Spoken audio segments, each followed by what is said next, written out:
ein ganz zentrales Thema aus den letzten Monaten und in der Zukunft ist die Fähigkeit, die Daten zu analysieren und letztendlich auch auf Basis der Daten, die man zur Verfügung gestellt hat, zu lernen. Die Konzepte dazu sind Machine Learning, künstliche Intelligenz, und diese Instrumente helfen uns, hier systematisch besser zu werden und unsere Prozesse zu optimieren, unsere Algorithmen zu optimieren und auf der Basis Mehrwert aus den verfügbaren Daten zu generieren.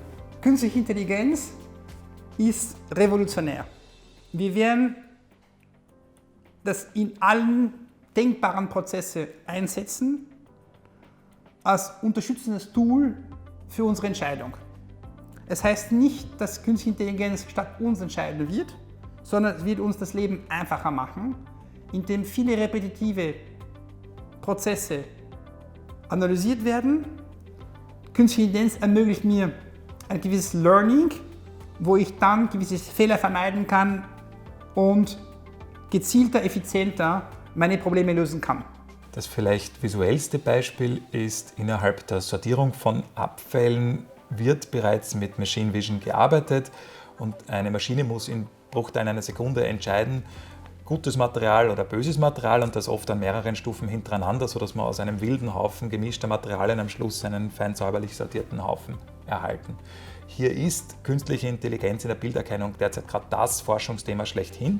Es gibt auch in Österreich schon erste Anlagen, die hier auf Bildsensorik setzen und im Hintergrund auch teilweise Roboterarme im Einsatz haben, die dann ganz gezielt gewisse Gegenstände herausholen. Der Digitalisierungsgrad in der Inspektion ist relativ gering bis dato. Allerdings befinden wir uns gerade in einem massiven Umbruch. Mehr und mehr Infrastrukturbetreiber global setzen auf das Pferd Digitalisierung, und der Grund ist ganz einfach nachvollziehbar. Es wird immer mehr gebaut, also Straßen, Brücken, Tunneln werden gebaut. Gleichzeitig veraltet die bestehende Infrastruktur schneller als ursprünglich erwartet, einfach deswegen, weil die Belastung der Infrastruktur viel größer ist, als man ursprünglich angenommen hat. Braucht es andere Lösungsansätze, neue. Und eine ist eben mit Drohnen die Datenerfassung vorzunehmen, dann mit künstlicher Intelligenz die Erstanalyse durchzuführen. Erstanalyse deswegen, weil wichtig ist, dass die menschliche Expertise immer noch an vorderster Stelle nachher steht. Das heißt, alle von künstlicher Intelligenz identifizierten Schäden werden idealerweise nachher von einem Experten kontrolliert und finalisiert. Und durch den wachsenden Aufwand an Inspektionen, den man sowieso durchführen muss, kann der Experte, der da ist, jetzt seinen Fokus auf die Stellen richten, wo es wirklich zählt. Das heißt, die Kombination aus Digitalisierung und menschlicher Expertise ist der Grundpfeiler, dass wir zukünftig sichere Infrastrukturen haben. Wo die Zukunft liegt, ist einfach, dass das momentan noch vergleichsweise teure Prozesse sind, die sich eher erst im Piloteinsatz befinden.